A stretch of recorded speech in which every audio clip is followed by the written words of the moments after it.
رمضان المبارک کی یہ پہلی رات ہے جو شروع ہو چکی ہے، اور تراویح کی نماز الحمدللہ آج ہم نے پہلی پڑھی ہے، جس میں پہلا پارہ ہم نے تلاوت کیا۔ اس پہلے پارے کا مختصر سا خلاصہ آپ کے سامنے میں رکھتا ہوں۔ سب سے پہلے اس میں سورۃ الفاتحہ ہے۔ سورۃ الفاتحہ اس کو ام القرآن کہا جاتا ہے، قرآن کی ماں۔ علماء نے، مفسرین نے لکھا ہے کہ سورۃ الفاتحہ میں اللہ نے پورے قرآن کا خلاصہ بیان کر دیا ہے، نچوڑ ہے پورے قرآن کا، 30 پاروں کا خلاصہ اللہ نے سورۃ الفاتحہ میں رکھ دیا ہے۔ سورۃ الفاتحہ کی ابتدا اللہ تعالیٰ کی حمد اور تعریف سے ہوتی ہے، پھر اس کے بعد اللہ کی ثنا اور بزرگی بیان کی جاتی ہے، پھر اللہ رب العالمین کے سامنے اس بات کا اقرار کیا جاتا ہے کہ عبادت ہم صرف تیری کرتے ہیں اور مدد بھی ہم صرف تجھ ہی سے مانگتے ہیں۔ اس کے بعد پھر اللہ تعالیٰ سے دعا کی جاتی ہے کہ اللہ ہم کو صراط مستقیم پہ چلا۔ اگر صراط مستقیم نبیوں کا رستہ ہے، شہداء کا، صالحین کا، صدیقین کا رستہ ہے، اس راستے پہ ہی چلائے رکھنا، اور ان لوگوں کی راہ پہ نہ چلانا جن پر تیرا غضب ہوا اور وہ گمراہ ہوئے، اور وہ ہیں یہود و نصارہ، کہ یہود و نصارہ کے راستے پہ نہ چلانا۔ پھر اس کے بعد سورہ البقرہ کا آغاز ہوتا ہے۔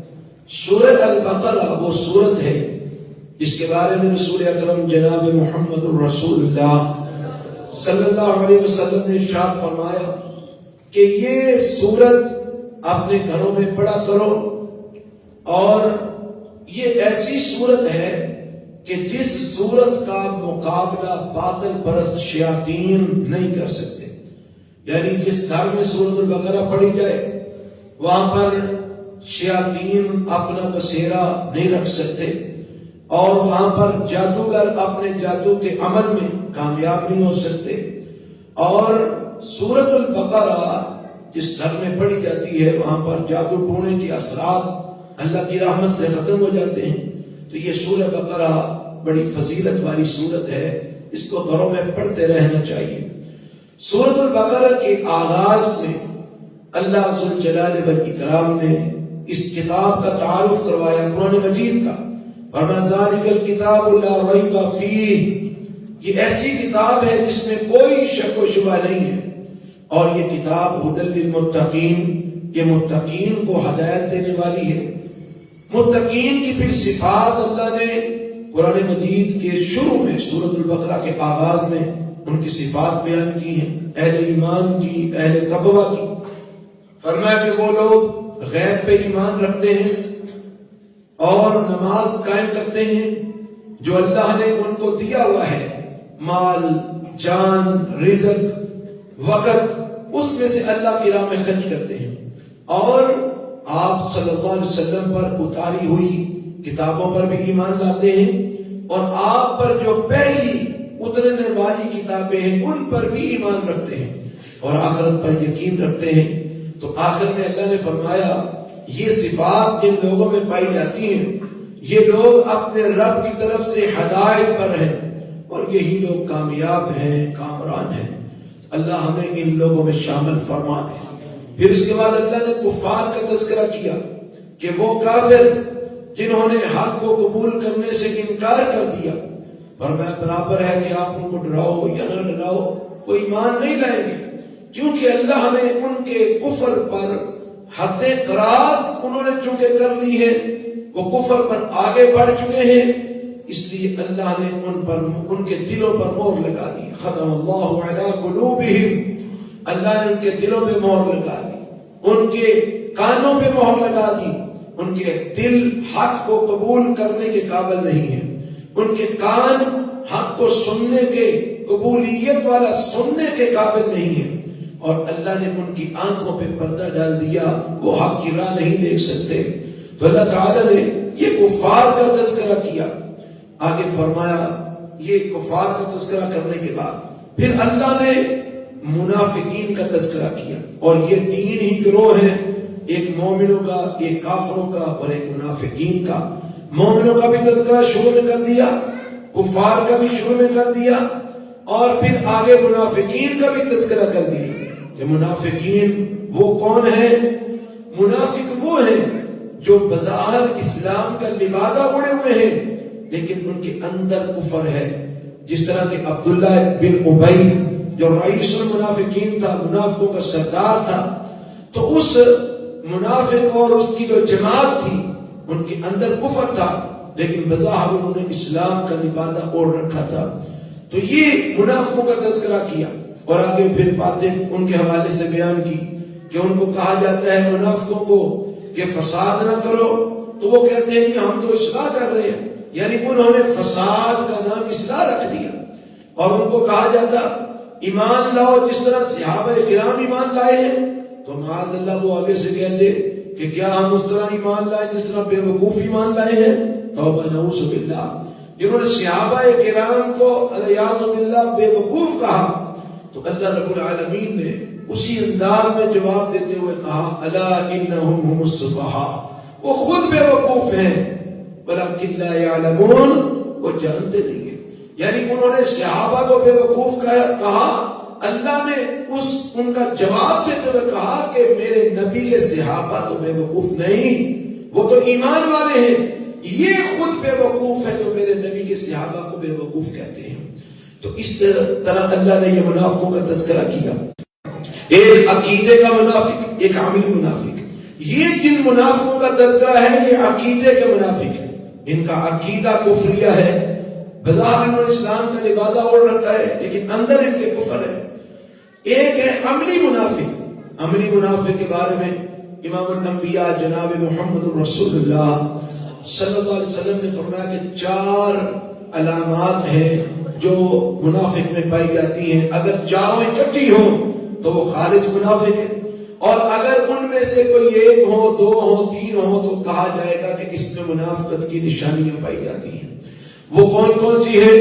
نبی صلی اللہ علیہ وسلم نے فرمایا بات کرتا ہے تو جھوٹ بولتا ہے، وعدہ کرتا ہے تو خلاف ورزی کرتا ہے، اگر امانت اس کو دی جاتی ہے تو اس میں خیانت کرتا ہے، اور اگر کسی کے ساتھ جھگڑا ہوتا ہے تو گالی گلوچ کرتا ہے۔ یہ منافق کی 4 نشانیاں ہیں جو عملی منافق ہے۔ تو حضرات عقیدے کے منافق کی آج کے دور میں ہم پہچان نہیں کر سکتے، کیوں؟ عقیدہ تو اللہ ہی جانتا ہے، اس کے اندر کیا ہے اندر کو اللہ ہی جانتا ہے، ہم نہیں جان سکتے۔ رسول اللہ صلی اللہ علیہ وسلم کو اللہ نے بتایا تھا کہ یہ منافق ہے، کیونکہ اللہ نے بذریعہ وحی بتایا، اللہ تو جانتا ہے۔ لیکن آج ہم عقیدے کے منافق کو نہیں پہچان سکتے کیونکہ ہمیں نہیں پتا اندر سے کون مومن ہے اور کون کافر ہے، ہم تو ظاہر کو دیکھ کے فیصلہ کریں گے، لیکن عملی منافق کو ہم پہچان سکتے ہیں۔ جس طرح کہ رسول اللہ صلی اللہ علیہ وسلم نے فرمایا بات کرتا ہے تو جھوٹ بولتا ہے، اس میں منافقت کی علامت ہے، اور امانت دی جاتی ہے خیانت کرتا ہے، اس میں منافقت کی علامت ہے۔ اسی طرح اگر وعدہ کرتا ہے تو خلاف ورزی کرتا ہے، اس میں منافقت کی علامت ہے۔ اور اگر چوتھی بھی بات پوری ہو جاتی ہے کہ جب بھی جھگڑا ہوتا ہے تو گالی گلوچ کرتا ہے، تو اس کا مطلب ہے یہ پکا منافق ہے، یعنی عملی اعتبار سے یہ پکا منافق ہے، جس میں یہ 4 علامتیں پائی جاتی ہیں۔ تو اللہ ہم سب کو ان منافقوں والی علامتوں سے محفوظ فرمائے، اور اللہ ہمیں مومن بننے کی توفیق عطا فرمائے۔ یہ 3 گروہوں کا تذکرہ کر کے آگے پھر اللہ تعالیٰ نے فرمایا اے لوگو اپنے رب کی عبادت کرو۔ عبادت کرنے کا مطلب کیا ہے؟ اعبدوا ربکم، اپنے رب کی عبادت کرو۔ یہاں پر حضرت امام المفسرین سید المفسرین حضرت عبداللہ ابن عباس رضی اللہ تعالی عنہ نے اس کی تفسیر یہ کی ہے، اعبدوا ربکم اے وحدوا ربکم، اپنے رب کو ایک مانو، وحدہ لا شریک مانو اس کو، تاکہ تم متقی بن جاؤ۔ یعنی اللہ تعالی نے احکامات کو شروع کرتے ہوئے سب سے پہلے جس کا حکم دیا ہے وہ اللہ کی توحید ہے، اللہ کو ایک ماننا۔ یہ تمام عبادات کی قبولیت کے لیے پہلی شرط ہے۔ اگر کوئی بندہ اللہ کو وحدہ لا شریک نہیں مانتا، اللہ کو ایک نہیں مانتا، وہ جتنی مرضی عبادتیں کر لے، نمازیں پڑھ لے، قیام کر لے، روزے رکھ لے، حج کر لے، زکاتیں دے لے، صدقہ و خیرات کر لے، اس کا کوئی عمل اللہ کے ہاں قابل قبول نہیں ہوگا. کیوں؟ وہ اللہ کو وحدہ لا شریک نہیں مانتا.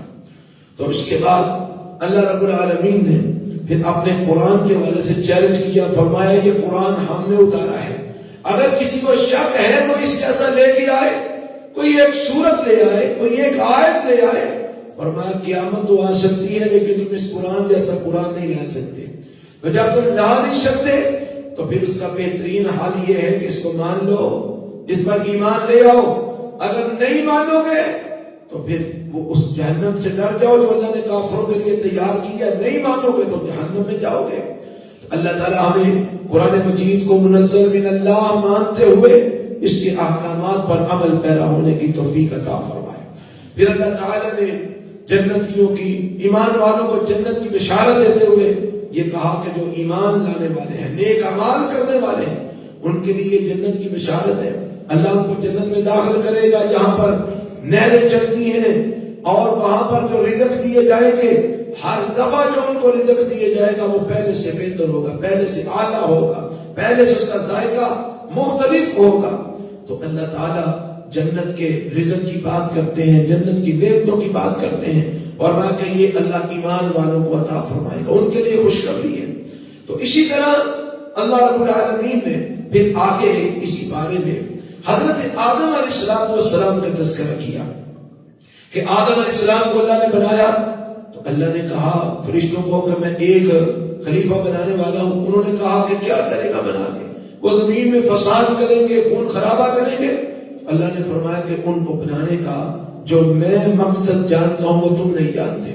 تو جس وقت اللہ نے بنایا حضرت آدم علیہ السلام کو, اور اللہ نے ان کو وہ کلمات سکھائے جو اللہ نے انسانیت کو, جو جن کے ذریعے ساری مخلوقات پر افضل کیا ہے, فضیلت والا بنایا ہے, وہ علم کی باتیں, وہ کلمات ان کو سکھائے. اور سکھانے کے بعد اللہ نے فرمایا فرشتوں کے سامنے وہ چیزیں پیش کر کے کہا کہ ان چیزوں کے بارے میں بتاؤ یہ کیا ہے. تو کوئی جواب نہ آیا, فرشتے جواب نہ دے سکے. کہنے لگے اللہ تو ہی جانتا, ہمیں تو علم نہیں ہے, ہم تو اتنا ہی جانتے جتنا تو نے ہم کو سکھا دیا ہے.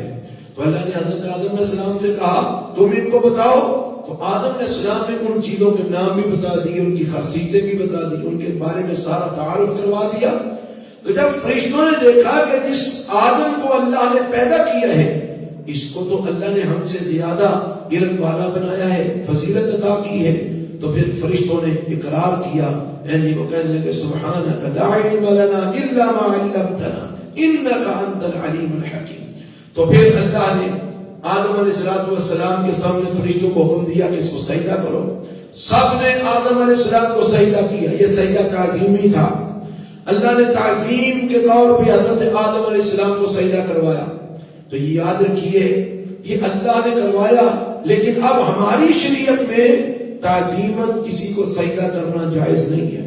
اللہ نے اور رسول اللہ صلی اللہ علیہ وسلم نے ہماری شریعت محمدیہ میں سارے قسم کے سجدے صرف اللہ کے لیے جائز رکھے ہیں. بس اللہ کے علاوہ کسی کے لیے کوئی سجدہ نہ تعظیماً نہ احتراماً نہ عبادتاً کوئی سجدہ کسی کو نہیں ہو سکتا.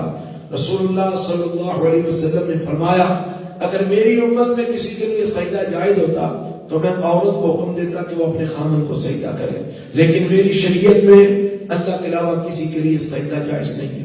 پھر اس کے بعد اللہ تعالی نے حضرت آدم علیہ السلام کے جنت میں جانے کا ذکر کیا کہ اللہ نے کہا جنت میں چلے جاؤ, تمہاری بیوی اور تم وہاں پر رہو, اور ہر قسم کا پھل جہاں سے مرضی کھاؤ سوائے کسی ایک درخت کے, اس کا پھل نہ کھانا.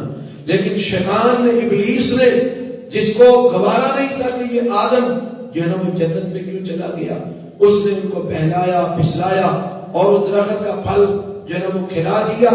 تو جب وہ کھایا تو اللہ رب العالمین نے جنت کا لباس ان سے اتروا دیا اور فرمایا کہ زمین پہ چلے جاؤ, اب تم زمین کے اوپر جا کر میری عبادت کرو, میری ہدایت آئے گی, جو اس کو مانے گا میں اس کو واپس اس جنت میں داخل کروں گا, جو نہیں مانے گا اس کو جہنم میں پھینک دوں گا. تو لہذا آدم علیہ السلام اور اماں کی حوا اور جو ہے نا وہ ان کو اللہ نے زمین پہ اتار دیا اور میں جاؤ زمین پہ, اللہ نے زمین کے اوپر تمہارا ٹھکانہ بنا دیا ہے. یہ واقعہ اللہ نے اس میں بیان کیا. پھر اس کے بعد بنی اسرائیل کا تذکرہ کیا. بنی اسرائیل کا تذکرہ بڑی تفصیل کے ساتھ کئی رکوعوں کے اندر اللہ تعالی نے اس بارے میں کیا ہے. بنی اسرائیل کون تھے؟ حضرت یعقوب علیہ السلام کا لقب تھا اسرائیل، اور اسرائیل کا معنی ہوتا ہے عبداللہ، اللہ کا بندہ. تو حضرت یعقوب علیہ السلام کا لقب اسرائیل تھا، اور ان کے 12 بیٹے تھے. ان 12 بیٹوں کی آگے جو نسلیں چلی یہ سارے بنی اسرائیل کہلائے. تو بنی اسرائیل میں آگے جا کر 2 فرقے بنے، ایک یہودی اور ایک عیسائی، دونوں بنی اسرائیل کہلاتے ہیں.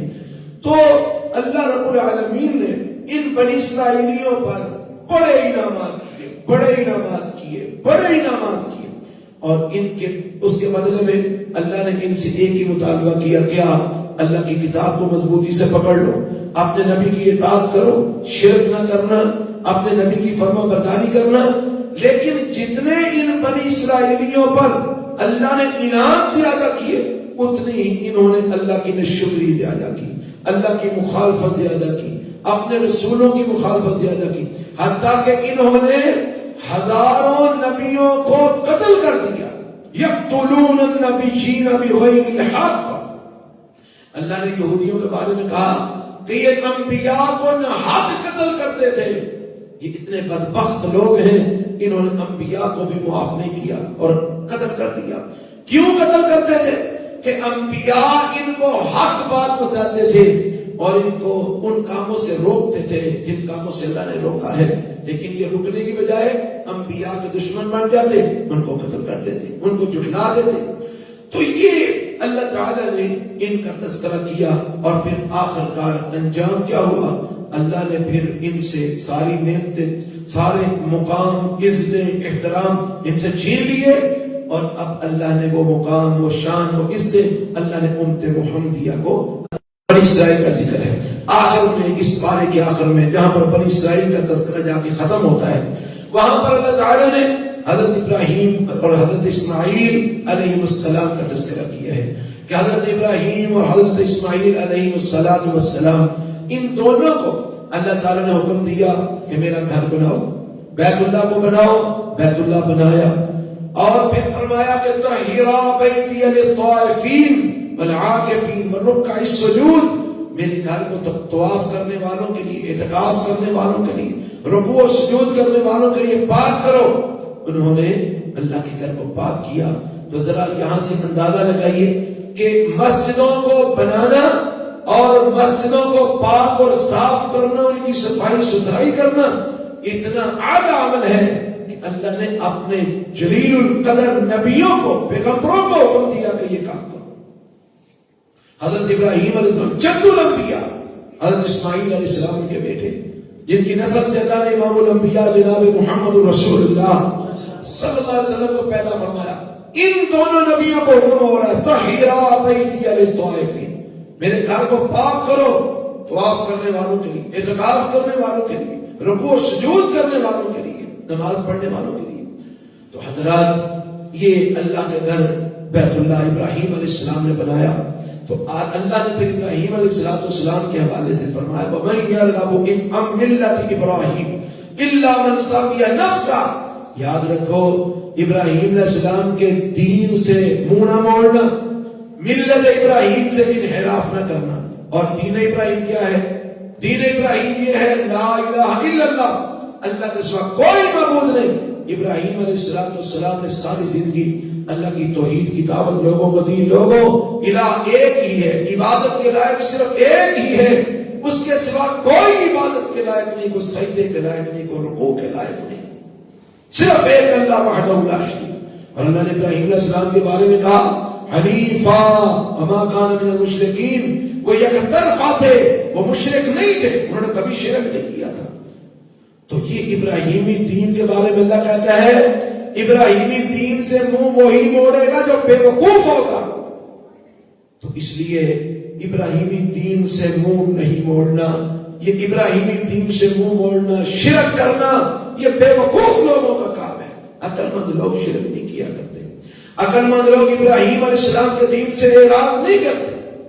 تو اس کے بعد اللہ تعالیٰ نے حضرت یعقوب علیہ السلام کا تذکرہ کیا. فرمایا یعقوب علیہ السلام کو جب موت آئی تمہیں پتا ہے تم اس وقت موجود تھے کہ ان کو جب موت آئی تو حضرت یعقوب علیہ السلام نے اپنے بیٹوں سے کیا کہا؟ انہوں نے کہا اپنے بیٹوں کو اکٹھا کر کے اور مجھے بتاؤ میرے بعد تم کس کی عبادت کرو گے؟ انہوں نے کہا ابا جی ہم آپ کے معبود ابراہیم اسماعیل اسحاق ان سب کے معبود جن کا ایک ہی معبود ہے، آپ کا سب کا ایک ہی معبود ہے، ہم اسی کی عبادت کریں گے، اس کے علاوہ کسی کی عبادت نہیں کریں گے۔ حضرات اللہ تعالیٰ نے پھر اس پارے کا اختتام اس آیت سے کیا، دل کا امت قد خلت لہا ما کسبت ولکم ما کسبتم ولا تسألون عما كانوا يعملون۔ یہ جو امتیں جن کا پیچھے ذکر گزرا ہے نا، یہ گزر چکی ہے، ان سے ان کے اعمال کا سوال ہوگا، تم سے تمہارے اعمال کا سوال ہوگا، تم سے ان کے بارے میں نہیں پوچھا جائے گا، ان سے تمہارے بارے میں نہیں پوچھا جائے گا، تم سے تمہارے اعمال کا سوال ہوگا، ان سے ان کے اعمال کا سوال ہوگا۔ اس لیے اپنی فکر کرو، اپنے آپ کو دیکھو تم کیا کر رہے ہو، کیا جواب دینا اللہ کو جا کے۔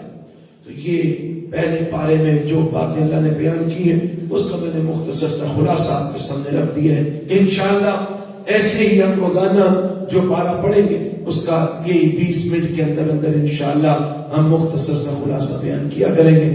اللہ ہمیں روزانہ اس بابرکت عمل میں شریک ہونے کی توفیق عطا فرمائے۔ سبحانک اللہم و بحمدک، اشہد ان لا الہ الا انت، استغفرک۔